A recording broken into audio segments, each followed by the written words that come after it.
The power of living God church members అందరికీ కూడా నా ప్రత్యేకమైన వందనాలు తెలియచేస్తున్నాను. అమ్మ ఎలా ఉన్నారు? అందరు బాగున్నారు కదా? అయ్యా ఎలా ఉన్నారు? దేవుని మహాకృపను బట్టి మరలా ఈ శుక్రవారం నేను ముందుకి ఈ లైవ్ ప్రోగ్రాం ద్వారా రావడానికి దేవుడు ఎంతో కృప చూపించిన ఆ దేవాతి దేవునికి కృతజ్ఞతాస్తుతులు చెల్లిస్తూ ఉన్నాను.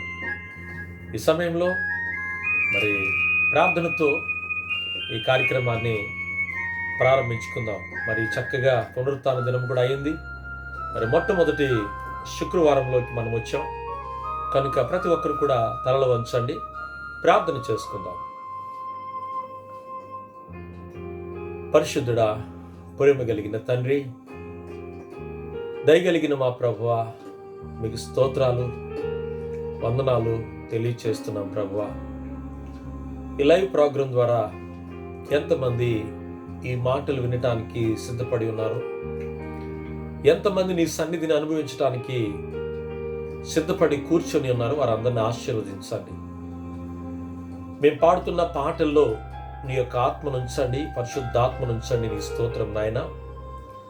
ఆరాధనలోను వాక్యంలోను అన్ని విషయాలలో కూడా మీరు తోడుగా ఉండమని, ఈ మాటలు వింటున్న ప్రతి ఒక్కరికి కూడా గొప్ప స్వస్థత, గొప్ప ఆదరణ, గొప్ప ధన్యత వారికి అనుగ్రహించమని ప్రార్థిస్తున్నాం. గొప్ప విడుదల వారి కుటుంబాలకు, మా కుటుంబాలకు అనుగ్రహించమని, ఎంతో మందికి లేని ఈ సమయాన్ని మాకిచ్చినందుకు మీకు స్తోత్రాలు ప్రభువా.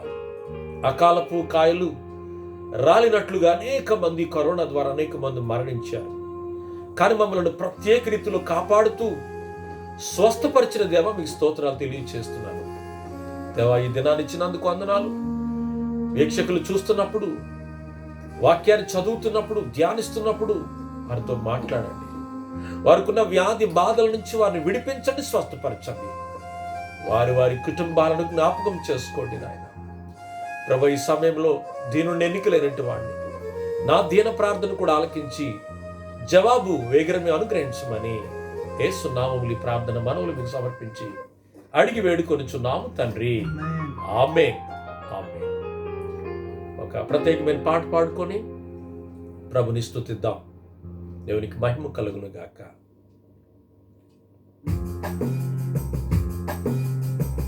ఈ కష్టాలు కన్నీళ్ళు అనేవి మనతో కలకాలం ఉండేవి కావు. మనకు తోడుగా ఉండే దేవుడు మనతో ఉన్నాడు. ధైర్యంగా ఉందాం. కరుణించే యేసు మనతో ఉన్నాడు. ఆయన తోడు మనకి ఎప్పుడు ఉంటుందని మనం చేస్తూ ఉన్నాము. నిన్ను ఎన్నాడును ఎడబాయినని చెప్పాను కదా అంటున్నాడు ఆయన.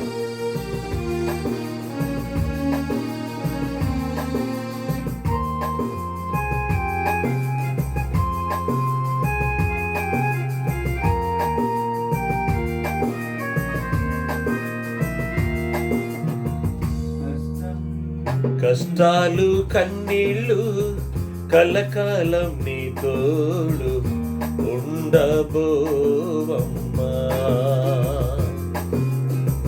కరుణించు నా యేసు వెన్నంటి నీ తోడు నిలుచును అమ్మా.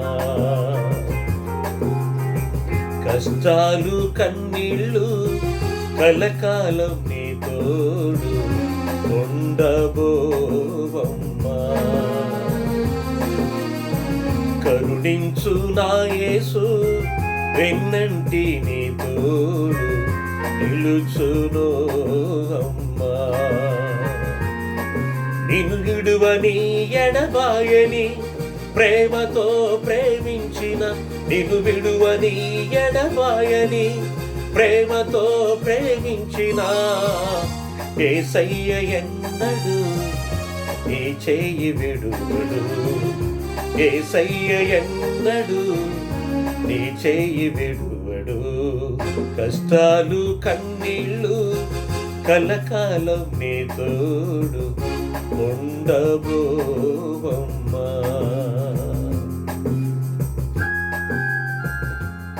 మన దేవుడు ఎంతో ఆదరించే దేవుడు, మన కన్నీళ్లను తుడిచే దేవుడు అని మనం చేస్తున్నాము. మన చూపు ఆయన మీద ఉంచుదాం. ఆయన మీద ఆధారపడదాం. ఆయనే విడిపించగలిగిన సమర్థుడు.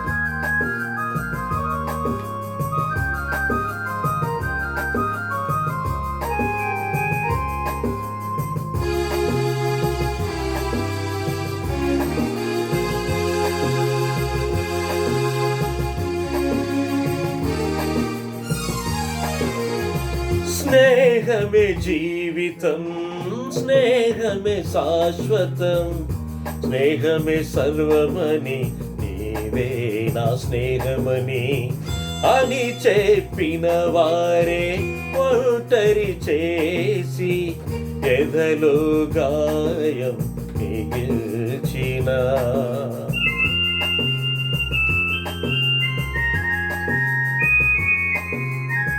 స్నేహమే జీవితం, స్నేహమే శాశ్వతం, స్నేహమే సర్వమని, నీవే నా స్నేహమని అని చెప్పిన వారే ఒంటరి చేసి ఎదలో గాయం మిగిల్చిన. నిన్ను విడువని ఎడబాయని ప్రేమతో ప్రేమించిన, నిన్ను విడువని ఎడబాయని ప్రేమతో ప్రేమించిన యేసయ్య ఎన్నడు నీ చేయి విడువడు. యేసయ్య ఎన్నడు నీ చేయి విడువడు. కష్టాలు కన్నీళ్ళు కలకాలం నీ తోడు ఉండబోవమ్మా. కరుణించు నా యేసు వెన్నంటి నా తోడు నిలుచును అమ్మా.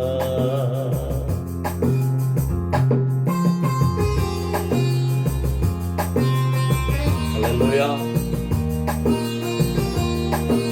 మనకి గొప్ప స్నేహితుడు ఆయనతో స్నేహం చేస్తూ ముందుకు సాగుతాం. కష్టాలు కన్నీళ్ళు ఎప్పుడు మనతో ఉండేవి కాదు. ఖచ్చితంగా దేవుడు అద్భుతమైన దినాలు మాకు ఇవ్వబోతున్నాడు.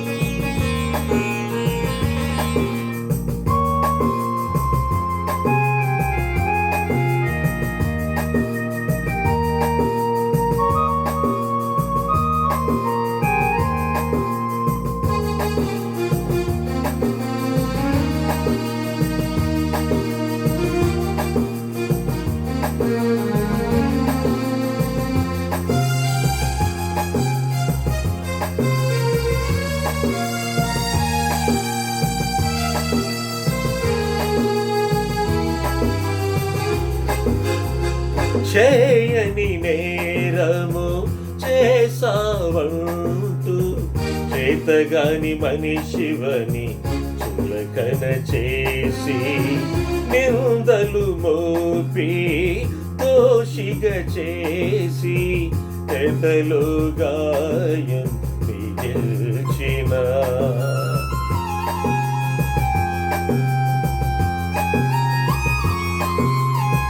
చేయని నేరం చేసావంటూ చేతగాని మనిషివని చులకన చేసి నిందలు మోపి దోషిగా చేసి పెదలో గాయం మిగిల్చిన. నిన్ను విడువని ఎడబాయని ప్రేమతో ప్రేమించిన, నిన్ను విడువని ఎడబాయని ప్రేమతో ప్రేమించిన యేసయ్య ఎన్నడు నీ చేయి విడువడు. యేసయ్య ఎన్నడు నీ చేయి విడువడు. కష్టాలు కన్నీళ్ళు కలకాలం నీ తోడు ఉండబోవమ్మా. కరుణించు నా యేసు వెన్నంటి నీ తోడు నిలుచును అమ్మా. కష్టాలు కన్నీళ్ళు కలకాలం నీ తోడు ఉండబోవమ్మా. కరుణించు నా యేసు వెన్నంటి నీ తోడు నిలుచును అమ్మా. నిన్ను విడువని ఎడబాయని ప్రేమతో ప్రేమించిన, నిన్ను విడువని ఎడబాయని ప్రేమతో ప్రేమించిన యేసయ్య ఎన్నడు నీ చెయ్యి విడువడు. యేసయ్య ఎన్నడు నీ చెయ్యి విడువడు. కష్టాలు కన్నీళ్ళు కలకాలం నీ తోడు ఉండబోవమ్మా.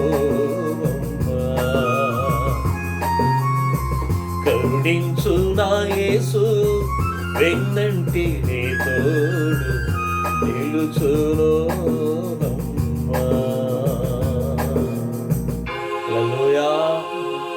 దేవుని వాక్యంలోనికి వెళ్దాం. ప్రియమైన దేవుని పిల్లలారా, ఈ సమయంలో పునరుత్థానమైన తరువాత మొట్టమొదటిగా దేవుణ్ణి చూచింది మగ్దలేని మరియా. జాగ్రత్త గ్రహించాలి ప్రియమైన దేవుని పిల్లలారా.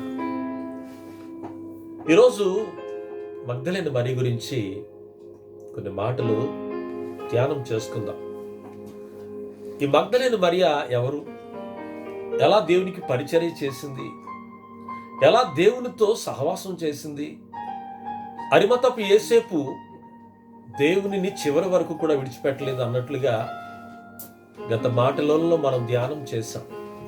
ఈరోజు ఈ మగ్దలేని మరియ గురించి కూడా కొన్ని మాటలు, కానీ ఈ మాట చదివినప్పుడల్లా, ధ్యానించినప్పుడల్లా నేను చాలా అతిశయపడతాను, సంతోషిస్తాను. అలాంటి దర్శనము మనకి కూడా కావాలి అనేక ఆశతో నేను ఉంటాను. ప్రియమైన దేవుని పిల్లారా, ఈ రోజున జాగ్రత్తగా మనం గమనించాం. ఈ సమయంలో ఈ యొక్క ప్రత్యేకమైన సమయానికి మనం వచ్చాం. దేవుని వాక్యాన్ని జాగ్రత్తగా ధ్యానం చేయడానికి ప్రయత్నం చేద్దాం. దేవుడు మొట్టమొదటిగా ఎవరికి కనిపించాడు అనేది మీ అందరికీ తెలుసు. కానీ ఎందుకు ఆమెకే దేవుడు దర్శనమిచ్చాడు అంటే, బైబిల్లో ఒక మాట రాయబడుతుంది, వెదుకుడి దొరుకును అని. వెతికింది ఆమె. కానీ ఆమె ఎప్పుడైతే 7 దయ్యాల చేత పట్టబడి వాటి నుండి విడిపించబడిందో, ఆ దురాత్మల చేత పట్టబడిన ఆ స్త్రీ ఎప్పుడైతే విడిపించబడిందో అప్పటి నుండి కూడా మగ్దలేని మరియా ఏ రోజున కూడా దేవునిని విడిచిపెట్టలేదు. ఈ పాఠాన్ని మనం కూడా నేర్చుకోవాలి. ప్రభు నిన్ను చీకటిలో ఉన్న నిన్ను వెలుగులోనికి తీసుకొచ్చిన తరువాత, అంధకారంలో ఉంటున్న నిన్ను ఆశ్చర్యకరమైన వెలుగులోకి నడిపించిన తరువాత నువ్వు ఎవరిని వెంబడించాలి? నువ్వెవరితో నడవాలి? నువ్వెవరితో సహవాసం చేయాలి? నువ్వు ఎవరితో ముచ్చటించాలి?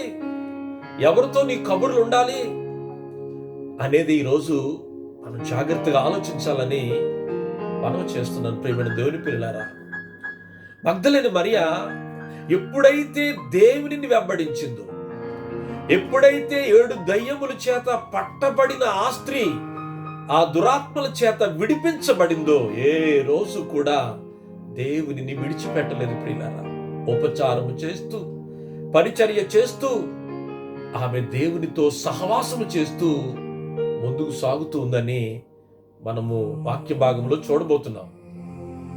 ఈ రోజున దేవుని యొక్క వాక్యంలో నుంచి మనం చదువుకుంటున్న మాటను జ్ఞాపకం చేసుకుందాం. మొదటి దర్శనం అనుకోవచ్చింది. పునరుత్థానుడైన దేవుణ్ణి ఫస్ట్గా చూసింది, మొట్టమొదటిగా చూసింది మగ్దలేని మరియా. ఈరోజు ఎందుకు ఉదయకాల సమయంలోనే ప్రార్థన చేసేటప్పుడు, ప్రభువా నీ ప్రత్యక్షత నాకు కావాలి, నీ దర్శనము నాకు కావాలి, నువ్వు నాతో మాట్లాడు అని ఎందుకు మనం ప్రార్థన చేయకూడదు? ఎందుకు ఆ దర్శనం కోసం అడగకూడదు? కీర్తన గ్రంథంలో రాయబడలేదు 119, 147 వచనంలో ఆ మాట రాయబడలేదా? నా కన్నులు రాత్రి జాములు కాకముందే తెరుచుకుంటాను, నీ దర్శనమును బట్టి, నీ ముఖ దర్శనమును బట్టి, నీ మాటలను బట్టి నేను ఆశ పెట్టుకుంటాను. ఆది అందు వాక్యం ఉండెను, వాక్యము దేవుని యొద్ద ఉండెను, ఆ వాక్యము దేవుడై ఉండెనని మనం చదవట్లేదా? వాక్యమైన దేవుడు మనతో మాట్లాడట్లేదా? దావీదు అంటాడు, ప్రభువా వేకువజామునే నేను ప్రార్థన చేస్తూ నీ ముఖ దర్శనం కొరకు నేను వెయిట్ చేస్తాను ఆయన. మగ్దలేని మరియా పెద్దల కాడిని లేచి ప్రభుని చూడాలని ఆరాటపడింది. అందుకుని దేవుడు ఆమెకి దొరికాడు, ఆమెతో మాట్లాడాడు, ఆమెకు దర్శనమిచ్చాడు. ఈరోజు నీకు ఆశ ఉందా? ఈ ఆశ సన్నగిల్లిపోతుంది. దేవుని మీద మనకు ఆశ ఉండట్లేదు. రాను రాను ఈ కష్టాలను చూసి, ఈ బాధలను చూసి, ఈ వేదన చూసి, ఈ కష్టాల వైపు చూసుకుంటూ కృంగిపోతున్నామే గాని నిన్ను రక్షించగలిగిన సమర్థుడైన దేవుని వైపు మాత్రం నువ్వు చూడట్లేదు. కానీ మగ్దలేని మరియా ప్రభు వైపు చూడడానికి, ప్రభుతో ఉండటానికి బ్రతికిన దినాలన్నీ కూడా యేసుని వెంబడించింది. చనిపోయాక కూడా, సమాధిలో కూడా, సమాధి వెలుపటేమవుతుంది, లోపటేమవుతుంది, ఏం జరుగుతుందో అర్థం కాని పరిస్థితి. కానీ ఆమెకు ఒకే ఒక ఆశ, తన తండ్రిని చూడాలి, తండ్రితో సహవాసం చేయాలి. ఈరోజు కూడా కొన్ని మాటలను ధ్యానం చేసుకుందాం. ప్రియమైన దేవుని పిల్లలారా, ఫస్ట్ దేవునికి చాలా మంది శిష్యులు ఉండేవారు. గమనించాలి, రాను రాను శిష్యులందరూ తగ్గిపోయారు. మిగతా 12 మంది ఉండేవారు. గ్రహించాలి, ఈ 12 మంది కూడా శిలువ సమయాన కష్టాలు వచ్చినప్పుడు, శ్రమలు వచ్చినప్పుడు వారు కూడా దేవుని విడిచిపెట్టేశారు. అయితే ఈమె మాత్రము గ్రహించాలి. ఈరోజు ఈ పాఠాన్ని నేర్చుకుందాం. మగ్దలేని మరియ మాత్రము దేవునిని విడిచిపెట్టలేదని మీకు మరొకసారి జ్ఞాపకం చేస్తున్నాను. ఈమె ఇంటి పేరు మగ్దల కాదండి, ఆమె ఊరు పేరని మనము చేస్తున్నాను. ఎందుకంటే బైబిల్లో చాలా మంది మరియమ్మలు ఉన్నారు. మరి మరియమ్మ అంటే ఏ మరియమ్మ తెలియదు కదా. అందుకునే మగ్దల అనే పేరు, ఊరు పేరు మగ్దల, గ్రామమునకు చెందిన స్త్రీ అని మనం చేస్తున్నాం. గలిలయ సముద్ర తీర ప్రాంతమునకు ఈ గ్రామం, పశ్చిమన ఉన్న మగ్దలాను గ్రామమునకు చెందిన స్త్రీ అని మీకు మనవి చేస్తున్నాను. ఈ మగ్దల పేర్లకు 2 పేర్లు ఉన్నాయి, మగదాను, దల్మానుత అని కూడా ఈ పేర్లు పిలువబడుతూ ఉంటాయి. మన మత్తయి సువార్తలో చూడొచ్చు. మత్తయి సువార్త 15వ అధ్యాయము 39వ వచనాన్ని చదువుకుందాం. ఆయన జనసమూహములను పంపివేసి దోణి ఎక్కి మగదాను ప్రాంతములకు వచ్చెను అని మనం చూస్తున్నాం. మార్కు సువార్త 8వ అధ్యాయం 10వ వచనంలో కూడా ఈ పేరుకి మరొక పేరు ఉంటుందండి. ఆయన తన శిష్యులతో కూడా దోణి ఎక్కి దల్మానుత అని కూడా ఈ యొక్క మగ్దల అనే గ్రామానికి పేరని మీకు మనవి చేస్తున్నాను. ఈమె మగ్దల అనే గ్రామమునకు చెందిన స్త్రీ అని మీకు మొట్టమొదటి మాటలో తెలియచేస్తున్నాను. ఈ గ్రామం చాలా బాగుంటుందండి. నేను ధ్యానించినప్పుడు మొక్కలకు ప్రసిద్ధి, చక్కటి మొక్కలు, చక్కని అందాన్నిచ్చే మొక్కలు, చాలా బాగుంటుంది ఆ ఏరియా. అయితే పాపానికి కూడా ఆ స్థలం నిలయంగా ఉంది. అందుకునే అక్కడ దయ్యపు సంచారాలు ఉన్నాయి, దురాత్మలు తిరుగుతూ ఉంటాయి. ఎక్కడైతే అందమైన స్థలాలు ఉంటాయో, ఎక్కడైతే అందమైన వ్యక్తులు కనిపిస్తూ ఉంటారో అపవాదికి వాడు అక్కడ సంచారం చేస్తూ ఉంటాడు. ప్రియమైన దేవుని పిల్లారా, అందుకని మగ్దల్ అనే గ్రామంలో ఉన్న ఆ యొక్క దురాత్మల చేత ఆమె పట్టబడిందని మనం చేస్తున్నాం. అందుకునే ఆమెకు 1 కాదు 2 కాదు, బైబిల్లో ప్రత్యేకంగా రాయించాడు దేవుడు. 7 దయ్యాలు. చాలా కష్టం అండి. ఒక్క దురాత్మ మనలో ఉంటేనే చాలా ప్రాబ్లం అయిపోతుంది. మరి 1కి 6 యాడ్ అయింది అంటే 7 అంటే చాలా కష్టం. కానీ ఎంతగా ఆమె బలహీన పడిపోయి ఉంటుందో. ఈ దయ్యపు శక్తులు ఎప్పుడు కూడా లోకాశలను ఎరచూపుతూ ఉంటాయి. ఇది మొట్టమొదటి మాటగా చెప్తున్నాను. 2వ మాటలో మనం ధ్యానం చేసినట్లయితే ఎంతో భయానకమైన జీవితం జీవించిన మరియ స్త్రీ అనగా మగ్దలేని మరియమ్మ అని మీకు ప్రేమతో మనం చేస్తున్నాను. మగ్దలేని మరియ గ్రహించండి ప్రియమైన దేవుని పిల్లలారా. మార్క్స్ వార్తలు మనం చూస్తే దేవుడు స్వయంగా రాయిస్తున్నాడు. 16 అధ్యాయము 9వ వచనంలో మనం చదివితే ఆదివారం తెల్లవారినప్పుడు ఆ స్త్రీ అలాంటిదో మనం చూస్తున్నాం. ఆదివారము తెల్లవారినప్పుడు యేసు లేచి తాను 7 దయ్యములను వెళ్ళగొట్టిన మగ్దలేనే మరియకు కనబడెను. మొట్టమొదటిగా కనబడెను. చూడండి, మళ్ళీ అక్కడ 7 దయ్యములు చేత పట్టబడిన స్త్రీకే మొట్టమొదటిగా దేవుడు కనిపించినట్లుగా మనం చూస్తున్నాం. ఇవి దయ్యములతో ఉన్న స్త్రీగా వచ్చి కనబడలేదు. దయ్యములు చేత పీడింపబడి విడిపించబడిన తరువాత దేవుడు దర్శనమిచ్చాడు. దురాత్మల చేత నువ్వు నింపబడితే దేవుని దర్శనం నీకు దొరకదు. పాపముతో నువ్వు సహవాసం చేస్తే దేవుని దర్శనం నీకు దొరకదు. చీకటిలో నువ్వు సంచరిస్తే దేవుని దర్శనం నీకు దొరకదు. ఎప్పుడైతే 7 దయ్యముల చేత విడిపించబడిన స్త్రీగా ఉందో, అంటే పాపమును జయించగలిగిన స్త్రీగా ఉందో, అప్పుడు మాత్రమే దేవుడు మగ్దలేని మరియకు కనిపించాడని ప్రేమతో మీకు మనవి చేస్తున్నాను. ప్రియమైన దేవుని పిల్లలారా, మనందరికీ తెలుసు రోమిలు రాసిన పత్రిక 3వ అధ్యాయము 23వ వచనంలో చూస్తాం, ఏ భేదమును లేదు, అందరూ పాపము చేశారు. ఈమె కూడా అలాంటి స్త్రీనే. కానీ అలాంటి పాపములో నుంచి దేవుడు మహిమను పొందుకొని ఆమె పాపము నుంచి విడిపించబడిందని మీకు మనవి చేస్తున్నాను ప్రేమైన దేవుని పిల్లారా. మరి అదే విధంగా 3వ మాటలోకి వెళితే, దయ్యముల నుండి జాగ్రత్త గ్రహించాలి, విడుదల పొందుకున్న స్త్రీ. దయ్యముల నుండి విడుదల పొందుకున్న స్త్రీ. దేవునికి స్తోత్రం కలుగును గాక.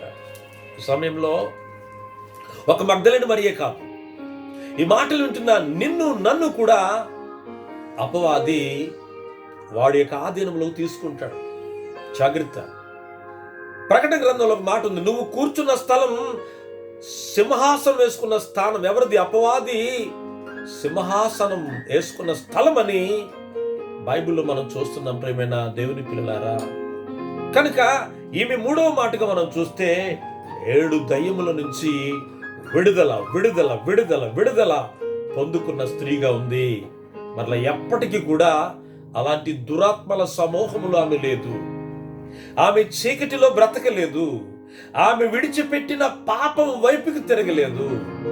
కుక్క వాంతు చేసుకొని వాంతు వైపుకు తిరిగినట్లుగా మరలా ఏదైతే తను విడిచిపెట్టిందో తన వైపు తిరగలేదు. పిల్ల, ఈరోజు ఎంతమంది పాపాన్ని విడిచిపెట్టి మరలా దాని వైపు తిరుగుతున్నారు. ప్రభువా, నేను ఈ పాపాన్ని ఒప్పుకున్నాను, ఈ పాపానికి చేయను తండ్రి, ఇక దాన్ని చూడండి ఆయన, దాన్ని తాకను ప్రభువా అని అంటూనే మరలా దురాత్మల చేత ప్రేరేపించబడి మరలా మనం వెనక్కి వెళ్ళిపోతున్నాం పిల్లలు. కానీ ఈరోజు మగ్దలేని మరి అలాంటి స్థితిలో లేదు. ఈరోజు ఈ యొక్క స్త్రీ, ఈ మహామూర్తిని గురించి మనము చాలా ఆధ్యాత్మికమైన పాఠాలు నేర్చుకోవాలి. ఆమె మరలా వెనక్కి వెళ్ళలేదండి. I have decided to follow Jesus, no turning back, no turning back. ఎప్పటికీ వెనక్కి తిరగలేదు. ఎంత మంచి అమ్మగా ఉంది, స్త్రీగా ఉంది, ఎంతమందికి మాదిరికరంగా ఉంది. 7 దయ్యముల చేత పట్టబడిన స్త్రీ అండి.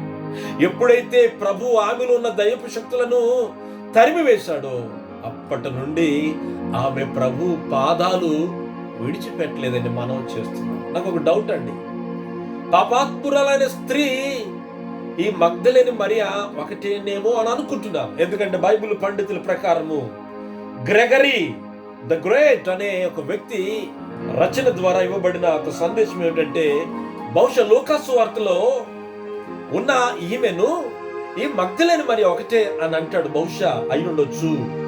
చూద్దాం ఒకసారి లూకాసు వార్త, మన డౌట్ క్లియర్ అయిపోతుంది. లూకాసు వార్త 7వ అధ్యాయము 37వ వచనాన్ని చదువుకుందాం పిల్లరా. చదవండి. లూకాసు వార్త 7వ అధ్యాయం. పాపాత్మురాలైన ఒక స్త్రీ. చూడండి, ఆమె టైటిల్ చూడండి, పాపాత్మురాలైన స్త్రీ. యేసు పరిచయుని ఇంట భోజనము కూర్చున్నాడని తెలుసుకొని ఒక ఇంట కూర్చున్నాడని విని ఒక బుడ్డిలో అత్తరు తీసుకుని వచ్చి వెనుక తట్టు ఆయన పాదముల యొద్ద నిలవబడి ఆయన పాదముల తట్టు నిలవబడి ఏడ్చుచు కన్నీళ్లతో ఆయన పాదములను తడిపి తన తల వెంట్రుకలతో తుడిచి ఆయన పాదములను ముద్దు పెట్టుకొని ఆ అత్తరు వాటికి పూసెను. ఆ అత్తరు పూసిన స్త్రీ ఈ మగ్దలేని మరియా. గ్రెగరీ అనే ఒక వ్యక్తి అంటున్నాడు, బహుశా ఆమె ఉండొచ్చు, మగ్దలేని మరియా ఉండొచ్చు. ప్రేమైన దేవుని పిల్లారా, ఆవిడికి ఎంత ప్రేమండి. దయ్యముల చేత విడిపించబడిన ఈ వ్యక్తి దేవుని విడిచిపెట్టలేదు. పిల్లారా, ఈ రోజున విడిచిపెట్టేస్తున్నామేమో. ఈ కష్టాలు, కన్నీళ్లు, ఈ సమస్యలు, ఈ బాధలు చూసి నా ప్రభుని విడిచిపెట్టేస్తున్నామేమో. ఆమె విడిచిపెట్టలేదు. ప్రియులారా, యేసయ్య పాదాలు కడగాలని, యేసయ్య పాదాలు అత్తరుతో పుయ్యాలని మీకు విషయం చెప్పాలనుకుంటున్నాను. ఆనాటి దినాల్లో ఈ శిరస్సు అనగా ఈ కురులు, ఈ జుత్తు అనేది స్త్రీలకు గౌరవగా ఉండేది. ప్రియులారా, రెస్పెక్ట్ గా ఉండేది. ఇలాంటి పొడవైన జుత్తుతో ఆమె కన్నీళ్లు కారుస్తూ, అయ్యా నా అందము నాకు కాదు నాయన, అయ్యా ఇది నీకు సమర్పిస్తున్నానయ్యా, నా జీవితాన్ని నీకు అప్పగిస్తున్నానయ్యా. ఒకటి అందముతో అనేక మందిని ఆకర్షించాను, చాలా దుర్మార్గమైన పనులు చేశాను. నా అందముతో అనేక మందిని ఆకర్షించి తుచ్చమైన పాపకరమైన పాపాలు చేశాను, దుర్మార్గమైన పాపాలు చేశాను. ప్రభువా, నా యొక్క ప్రాణాత్మ దేహములను, నా శరీరమును నీకు సమర్పిస్తున్నానయ్యా. ఆ కురులతో కన్నీళ్లు కారుస్తూ అత్తర పూసి తన కురులతో దేవుని పాదాలు, తనకి ఏదైతే ఇష్టమో అది అర్పిస్తుంది. ప్రియులారా, ఈరోజు నీకు ఏది ఇష్టమో అది దేవునికి అప్పగిస్తావా? నిన్ను ఏది ఇబ్బంది పెడుతుందో అది దేవునికి అప్పగిస్తావా? నీ శరీరములు ఏదై ఉంది, ఏది నువ్వు ఇష్టపడుతున్నావు? ప్రియులారా, ఆమె శరీరము దేవునికి సమర్పిస్తుంది. చాలా అందమైన స్త్రీ అయి ఉండొచ్చు. ప్రియులారా, ఈ మాటలు వింటున్న వ్యక్తి నువ్వు కూడా అందమైన స్త్రీ అయి ఉండొచ్చు, అందమైన వ్యక్తి అయి ఉండొచ్చు. నీ అందాన్ని ప్రభుకి అప్పగించవచ్చు కదా, నీ తలాంతులను నా ప్రభుకి అప్పగించవచ్చు కదా. ఆ మగ్దలేని మరియా తన జీవితాన్ని ఇచ్చిందండి, తన అత్తరునిచ్చిందండి, తన తల వెంట్రుకలు ఇచ్చిందండి. ఏమైనా దేవుని పిల్లారా, ఈరోజు నీకు ఎన్నో తలాంతులు ఇచ్చాడు. ఎందుకు నువ్వు కృంగిపోతున్నావు? కృంగిపోవద్దు. ఈ మాటలను బట్టి ధైర్యం తెచ్చుకుందాం. మగ్దలేని మరియా తన ప్రాణాత్మ దేహములను ప్రభువుకి, చాలా మంది సణుక్కున్నారు. ఇదిగో పాపాత్మురైన స్త్రీ వచ్చిందని గొడుక్కున్నారు. ఏ మాటను కూడా ఆమె లెక్క చేయలేదు. ఆమె దృష్టి, ఆమె గోలు ఒకే ఒక్కటి, నా ప్రభు పాదాల దగ్గరికి చేరాలి, నా ప్రభుతో నేను మాట్లాడాలి, నా ప్రభుతో సహవాసం చేయాలి, నా ప్రభు పాదాల దగ్గర కూర్చోవాలి, నా జీవితం అంతా కూడా దారపోసి నా ప్రభు పాదాలను కడగాలి. ఎంత మంచి విషయం అండి. ఈరోజు ఎందుకు ప్రభు పాదాలు పోగొట్టుకుంటున్నావయ్యా? ఎన్ని దినాలైంది నువ్వు ప్రార్థన చేసి, ఎన్ని దినాలైంది నువ్వు కన్నీళ్ల ప్రార్థన చేసి, ఆరాధన చేసి. హల్లెలూయా. ఈ రోజున ఒక అవకాశం దేవుడు ఇస్తున్నాడు. ప్రభు పాదాల దగ్గరికి చేరదాం. అలనాడు ఆ లాజరు తన సహోదరులిద్దరు మార్తా వంటగదిలో ఉంటే మరియ ప్రభు పాదాల దగ్గర కూర్చోలేదా? ఈరోజు ఎందుకు నువ్వు ప్రభు పాదాల దగ్గర కూర్చోకూడదు? నువ్వు సమయాన్ని ఎందుకు ఎక్కువగా వ్యర్థమైన వాటి యందు నువ్వు సమయాన్ని గడుపుతున్నావయ్యా? అయ్యా, అమ్మా, ఈరోజు వ్యర్థమైన వాటి యందు నువ్వు సమయం గడపొద్దు. ప్రేమతో మనం చేస్తున్నాను, ఇది మంచి సమయం. ఇలాంటి సమయాన్ని నువ్వు ఉపయోగించుకోవాలి. ఇలాంటి కష్ట సమయంలోనే, ఇలాంటి ఏమి దారి తోచని స్థితిలోనే ప్రభు పాదాలు ఎంచుకుంది మగ్దలేని మరియా. కనుక ప్రేమైన దేవుని పిల్లారా, మీ అందరికి ప్రేమతో మనం చేస్తున్నాం. ఈ కష్టాలు కన్నీళ్ళు ఎప్పుడు ఉండవు. ఈరోజు ప్రభు పాదాలు టార్గెట్ చేసుకుందాం. ప్రభా, నేనుంటున్న ఈ గదిలో, నేనుంటున్న ఈ ఫ్లాట్ లో, ఈ ఉంటున్న చిన్న గదిలో, నేనుంటున్న ఈ స్థలంలో, అయ్యా నా దగ్గర ఎవ్వరూ లేరయ్యా, నేను ఒక్కదాన్నే ఉంటున్నానయ్యా, లేకపోతే నేను ఒక్కడనే ఉంటున్నానయ్యా, నా అనేవారు ఎక్కడో దూరాన్ని ఉన్నారు ప్రభువా, నువ్వే నాకు ఆధారం ప్రభు అని ప్రభు పాదాలు ఎంచుకున్న మగ్దలేని మరియ వలె ఎందుకు నీవు ఈరోజు ఒక తీర్మానము చేసుకోకూడదని ప్రేమతో మీకు మనవి చేస్తున్నాను. అలాంటి స్త్రీ తన పాపాలన్నీ దేవుడు మబ్బు తొలగినట్లుగా తొలగించేశాడు ప్రియులారా. అందుకని చూడండి, దేవుడు ఒక రోజున ఏడ్చుచు కన్నీళ్లతో ప్రభు పాదాలు పట్టుకున్న ఆ స్త్రీని దేవుడు అంటున్న మాట, పునరుత్థానమైన తర్వాత అమ్మా ఎందుకు ఏడ్చుచున్నావు అని అడిగాడండి. ఈరోజు ఆ మాట నన్ను అడిగితే మనకి ఎంత ధైర్యం వస్తుంది ప్రియులరా. ఆమె ఇంకేడుస్తుంది, నా ప్రభువుని ఎవరో ఎత్తుకుపోయారు అంటే ఎత్తుకుపోకూడదు. ఆమె కళ్ళ ముందే దేవుడు ఉండాలి, ఆమె కళ్ళ ముందు దేవుడు ఎప్పుడు నిలిచిపోవాలి, అలాగే ఉండాలని ఆమె ఆశ ప్రియులరా. సమాధిలో కనబడలేదు, ఎవరు ఎత్తుకుపోయారని ఏడుస్తుందండి. తోటమాలి అంది, రబ్బుని అందు తర్వాత అమ్మా ఎందుకు ఏడ్చుచున్నావు అని అనగానే బోధకుడా అని పిలిచింది ప్రియులారా. జాగ్రత్త గ్రహించాలి.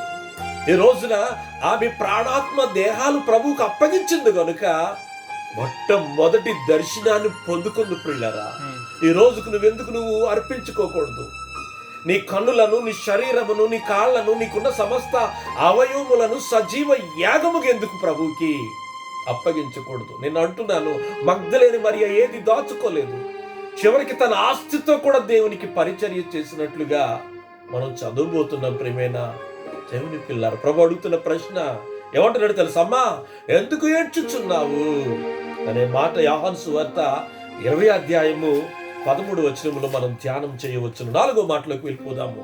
ప్రియమైన దేవుని పిల్లారా, ప్రభువును అన్ని వేళలా వెంబడించిన స్త్రీ అని మీకు ప్రేమతో మనవి చేస్తున్నాను. అన్ని వేళలా పాపము నుంచి ఎప్పుడైతే విడుదల పొందిందో, నేను అడుగుతున్నాను, మీరు బాప్తీసం తీసుకుని ఎన్ని సంవత్సరాలు అయిందో నాకు తెలియదు, కానీ బాప్తీసం తీసుకున్నప్పటి నుండి నా ప్రభుని వెంబడిస్తున్నారా? క్రీస్తు రక్తములో కడగబడినప్పటి నుండి నా ప్రభుని వెంబడిస్తున్నారా? ఈనాటికి ప్రభువుతోనే మీ సహవాసం అలా కొనసాగుతుందా, లేకపోతే మధ్యలో విడిచిపెట్టేశారా? అపవాది శోధనలకు గురి అయి విడిచిపెట్టేశారా? కానీ మగ్దలేని మరియ గురించి ఒక్క మాట ప్రియులారా, ఆమె ఎక్కడా కూడా విడిచిపెట్టలేదు ప్రభువుని. ఆయనను వెంబడిస్తూ సిలువ దగ్గరికి వచ్చింది. సిలువ దగ్గర వెంబడించి సమాధి దగ్గరికి వచ్చింది. సమాధిని వెంబడించి తోట దగ్గరికి వచ్చింది. తోట దగ్గర వెంబడించి తన అన్న దగ్గరికి వెళ్ళింది. ఆరోహణమయ్యే వరకు, మరలా ప్రభు వచ్చే సమయం వరకు ఇంకా ఆమె వెంబడించినట్లుగానే లేఖనాలు మనం చూస్తున్నాం. ప్రియమైన దేవుని పిల్లారా, ఆమె ఎక్కడ కూడా వెనక్కి తిరిగిపోలేదు. లోతు భార్య వలె ఈ రోజున మన లోతు భార్య వలె శరీరాశల కొరకు వెనక్కి చూస్తున్నామేమో, లోక భోగాల కోసం మనం వెనక్కి చూస్తున్నాము ప్రియులారా.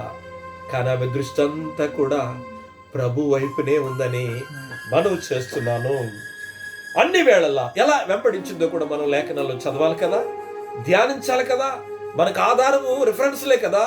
లూకా సువార్త 8వ అధ్యాయము 1 నుంచి 3 వచనాలు చదివి ధ్యానం చేసుకుందాం. ఆయన దేవుని రాజ్య సువార్తను తెలుపుచు ప్రకటించు ప్రతి పట్టణములో ప్రతి గ్రామములో సంచారం చేయుచుండగా, ఆయన ప్రకటిస్తూ సంచారం చేస్తూ ఉంటుండగా 12 మంది శిష్యులు అపవిత్రాత్మలను వ్యాధులను పోగొట్టబడిన కొందరు స్త్రీలు అదే ఆమె అందులో ఉందండి. వ్యాధులు పోగొట్టబడిన, అపవిత్రాత్మలు పోగొట్టబడిన స్త్రీలలో ఈ యొక్క మగ్దలేని మరియ ఉందని మనం చేస్తున్నాను. ఆ తర్వాత అనగా 7 దయ్యములు వదిలిపోయిన మగ్దలేనే అని మరియయు గ్రహించాలి. హేరోదు యొక్క గృహ నిర్వాహకుడకు కూజా భార్య యోహన్నయు సుసన్నయు ఆయనతో కూడా ఉండిరి. 3వ వచనం కూడా చదువుదాం పిల్లలు. వీళ్ళందరూ ఏం చేశారు? వీరును ఇతర అనేకులను, ఇంకా కొంతమంది స్త్రీలను కలిగిన ఆస్తితో, తమకేదైతే ఆస్తి పాస్తులు ఉన్నాయో ఆస్తితో వారు పరిచర్య చేశారు, ఉపచారము చేశారు. అందులో ముఖ్యమైన వ్యక్తి మగ్దలేని మరియ. దేవునికి స్తోత్రం కలుగును గాక. చూడండి, ఆమెను దేవునిని వెంబడిస్తున్న స్త్రీగా ఉంటూ ఈ పాఠాన్ని మనం నేర్చుకోవాలి ప్రియులారా. ఎక్కడా విడిచిపెట్టలేదండి. ఈరోజు ఎంతమంది విడిచిపెట్టేస్తున్నారు, ఎంతమంది దేవుని సన్నిధిని విడిచిపెట్టేస్తున్నారు, ఎంతమంది ప్రార్థనని విడిచిపెట్టేస్తున్నారు, ఎంతమంది వాక్యం చదవటం విడిచిపెట్టేస్తున్నారు, ఎంతమంది దేవుని సన్నిధిని విడిచిపెట్టేస్తున్నారు. అలా విడిచిపెట్టొద్దు. ఆమె ఎక్కడా విడిచిపెట్టలేదు. ఆమె విడిచిపెట్టకుండా మరి కొంతమంది స్త్రీలు మరికొన్న ఆస్తితో ఉపచారం చేసినట్లుగా మనం చూస్తున్నాం. గ్రహించాలి, మగ్దలేని మరియకు ఆస్తి ఉందండి, ధనం ఉంది. కానీ ఆ ధనాన్ని లోకానికి అప్పగించలేదు, అది ప్రభు పరిచర్యకు అప్పగించింది. దేవుని స్తోత్రం కలుగుగాక. ఒకవేళ ఈ మాటలు వింటున్న నీవు ధనవంతురాలు అయి ఉండొచ్చు, ఈ మాటలు వింటున్న నీవు ధనవంతుడు అయి ఉండొచ్చు. నీ ధనాన్ని ఈ లోక భోగాలకు వెచ్చించక దేవునికి వెచ్చిస్తే నీకు ఎంత ఆశీర్వాదమో తెలుసా? పరలోకములో ఫలము కలుగుతుందని మీకు మనవి చేస్తున్నాను ప్రియమైన దేవుని పిల్లలారా. 5వ మాటలో మనం చూస్తే, తనకున్న ఆస్తి అంతటితో కూడా పరిచర్య చేస్తూ సహాయము చేస్తూ ఆమె ఉందని మీకు ప్రేమతో మనవి చేస్తున్నాను. 1, ఆమె ప్రభువుని అన్ని వేళలలో వెంబడించిన స్త్రీగా ఉంది. నేను ఆ ముందే ఆ రిఫరెన్స్ ఇచ్చేసాను మీకు. తన ఆస్తితో ఉపచారం చేస్తుందని. కనుక 5వ మాట మనం చూస్తే, తనకున్న డబ్బులతో తనకున్నది ఏదైతే ఉందో అది ప్రభుకి ఇస్తా ఉంది. ఒక మాట పౌలు గారు అంటాడు, మాసిదోనియా సంఘం చాలా పేద సంఘం, కానీ ఆ సంఘము పౌలు గారిని ఆదుకున్నట్లుగా మనం చూస్తాం. ఫిలిప్పీయులు రాసిన పత్రికలో మాట వ్రాయబడుతుంది, మీరు పంపిన వస్తువుల చేత నేను చాలా సమృద్ధిగా ఉన్నాను అంటాడు పౌలు గారు. ఇది దేవునికి ఇష్టమైనవి అంటాడు. మీకు ఆయన మహిమైశ్వర్యములు మీ ప్రతి అవసరత దేవుడు తీర్చును అంటాడు. ఈ రోజున మనకున్నది ప్రభువుకి అప్పగిద్దాం. మనకున్న సమయం, మనకున్న తలాంతులు, మనకున్న ద్రవ్యము ప్రభువుకి అప్పగిద్దాం. 5వ మాటగా, తనకున్న ఆస్తితో అంతటితో కూడా దేవునికి అప్పగించి పరిచర్య చేస్తుంది. దేవునికి స్తోత్రం కలుగును గాక. అది లూకా సువార్త 8వ అధ్యాయంలో ఇందాక భాగాన్ని మనం చదువుకున్నాం. ఒక స్త్రీ జ్ఞాపకం వస్తుందండి. 2వ రాజుల గ్రంథం ఈ సమయంలో మనం చేస్తున్నాను, చదువుదాం. 2వ రాజుల గ్రంథము 4వ అధ్యాయము 9వ వచనాన్ని చదువుకుందాం ప్రియులారా. చదవండి. కాగా ఆమె తన పెనిమిటిని చూచి మన యొద్దకు వచ్చుచు పోవుచున్నవాడు భక్తి కలిగిన దైవజనుడని నేను ఎరుగుదును, నాకు తెలుసు. కావున మనము అతనికి గోడ మీద ఒక చిన్న గది కట్టించి అందులో అతని కొరకు మంచము బల్ల పీట దీప స్తంభమును ఉంచుదుము. అతడు మన యొద్దకు వచ్చినప్పుడెల్లా అందులో బస చేయవచ్చునని చెప్పెను. ఎంత మంచి ప్రేమ కలిగిన స్త్రీ! షునేమీయురాలు, పేరు రాయబడలేదు. షునేమీయురాలు, గనురాలైన స్త్రీ. దేవుని పిల్లలారా, ఎప్పుడైతే అలాంటి పరిచర్య ప్రారంభించిందో, ఆ గోడ మీద ఒక గృహాన్ని ప్లాన్ చేసిందో, ఆ ఎలీషాకు ఎప్పుడైతే పరిచర్య చేసిందో, ఉపచారం చేసిందో, తనకున్న ఆస్తితో దేవుడు అద్భుతమైన కార్యం చేసినట్లుగా మీకు తెలుసు. ఒక బిడ్డనిస్తాడు దేవుడు. ఈ రోజు నీతో మాట్లాడుతున్నాడు, నాతో మాట్లాడుతున్నాడు. తనకున్న ఆస్తితో పరిచర్య చేసింది. ఈరోజు కరోనా బాధితుల కొరకు అనేక మంది తమ ఆస్తులను కరిగించేస్తున్నారు ప్రియులారా. లక్షల రూపాయలు ఖర్చు పెడుతున్నారు, భోజనం పెడుతున్నారు, వారికి సమృద్ధినిస్తున్నారు. ఈ రోజున క్రైస్తవులుగా మనం ఏం చేస్తున్నాం?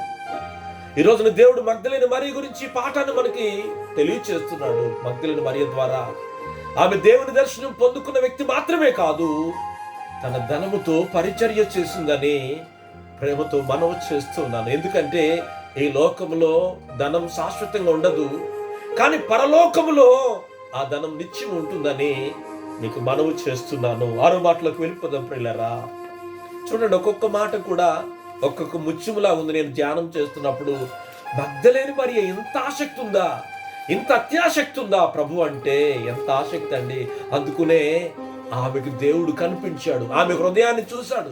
శిష్యులకు కనబడలేదే, చాలా మంది భక్తులు ఉన్నారు, వారికి కనబడలేదే, ఎందుకు మగ్దలేని మరియకే కనిపించాడు అంటే ఆమె ఆసక్తి అలాంటిది. ఈరోజు అలాంటి ఆసక్తి నీకుంటే దేవుడు నీకు కూడా ప్రత్యక్షం అవుతాడని మనవి చేస్తున్నాను. ఆరో మాటలకు వెళదాం. గొప్ప విశ్వాసము కలిగిన మగ్దలేని మరియా, గొప్ప విశ్వాసం ప్రియులారా. ఎలాంటి విశ్వాసం అంటే యోహాను సువార్త 20:7 చూస్తే ఆ విశ్వాసం మనం ధ్యానం చేయవచ్చు. నారబట్టలు పడినటయు, ఆ నారబట్టలు పడినటయు, ఆయన తల రుమాలు నారబట్టల యొద్ద ఉండక వేరుగా ఒక చోట చుట్టి పెట్టబడి ఉండటయు చూచెను. అప్పుడు మొదటి సమాధి యొద్దకు వచ్చిన ఆ శిష్యుడు, మొదటి సమాధి యొద్దకు వచ్చిన శిష్యుడు లోపలికి పోయి చూచి నమ్మెను. ఆయన మృతుల్లోంచి లేచుట అగత్యమను లేఖనము వారింకనూ గ్రహింపరైరి. కానీ మగ్దలేని మరియ మాత్రము చూచి దర్శనము పొందుకొని ఇదే మాట ఇతరులకు చెప్పినట్లుగా మనం చూస్తాం. 11వ వచనం చూద్దాం. అయితే మరియా సమాధి బయట నిలిచి ఏడ్చుచుండెను. ఆమె ఏడ్చుచు సమాధిలో వంగి చూడగా తెల్లని వస్త్రములు ధరించిన ఇద్దరు దేవదూతలు యేసు దేహము ఉంచబడిన స్థలములో తలవైపున ఒకడును కాళ్ళ వైపున ఒకడును కూర్చున్నట కనబడెను. వారు అమ్మా ఎందుకు ఏడ్చుచున్నావని అడుగగా ఆమె నా ప్రభువును ఎవరో ఎత్తుకొని పోయిరి. ఆమె విశ్వాసం చూడండి, నా ప్రభువుని ఎవరో ఎత్తుకొని పోయి ఆయనను ఎక్కడ ఉంచిరో నాకు తెలియలేదని చెప్పాను. ఈ మాటలు మనం గ్రహించాల్సిన విషయం. అంటే ఎంత విశ్వాసముతో ఉంది ప్రియులారా. ఆమె విశ్వాసము సడలిపోలేదు, ఆమె విశ్వాసము బ్రేక్ అవ్వలేదు. ఆమె విశ్వాసం ఎంత గొప్పగా ఉందో ఈ యొక్క మాటల్లోనే మనకు అర్థమవుతుంది. ఎంత కన్నీటి ప్రార్థన చేస్తుందో, ఆమె విశ్వాసం ఎంత గొప్పదో కూడా అందరిని అడుగుతానే ఉంది, నా ప్రభుని ఎవరు ఎత్తుకొని పోయారు అంటే ఆమె విశ్వాసం దేవుని మీదనే. ఈరోజు నీ విశ్వాసం ఎవరి మీద ఉంది పిల్లరా? మగ్దలేని మరియ విశ్వాసము గొప్పది. నమ్మండి, ఈరోజు నీ కరోనా నుంచి విడిపిస్తాడనే విశ్వాసము నువ్వు కలిగి ఉండాలి.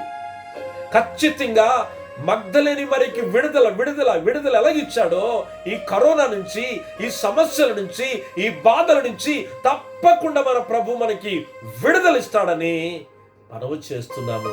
మగ్దలేని మరియ ద్వారా ఈ పాట మనకు నేర్పిస్తున్నాడు. ఖచ్చితంగా మనల్ని కూడా విడిపిస్తాడు. మనం ఆయన మీదనే, మగ్దలేనికున్న మరియ లాంటి విశ్వాసం మనకి ఉండునుగాక.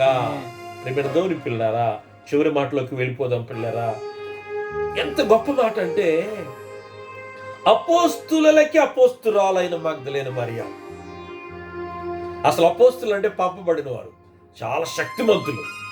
కానీ ఇలాంటి అపోస్తులకి అపోస్తురాలైందండి.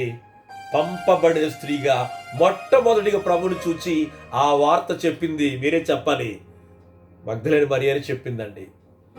మొట్టమొదటిగా ప్రభుని చూచి ఆ వార్త చెప్పిన స్త్రీ మగ్దలేని మరియ అని మీకు ప్రేమతో మనవి చేస్తున్నాను. ఆ మాట చదువుకొని ప్రార్థన చేసుకుందాం.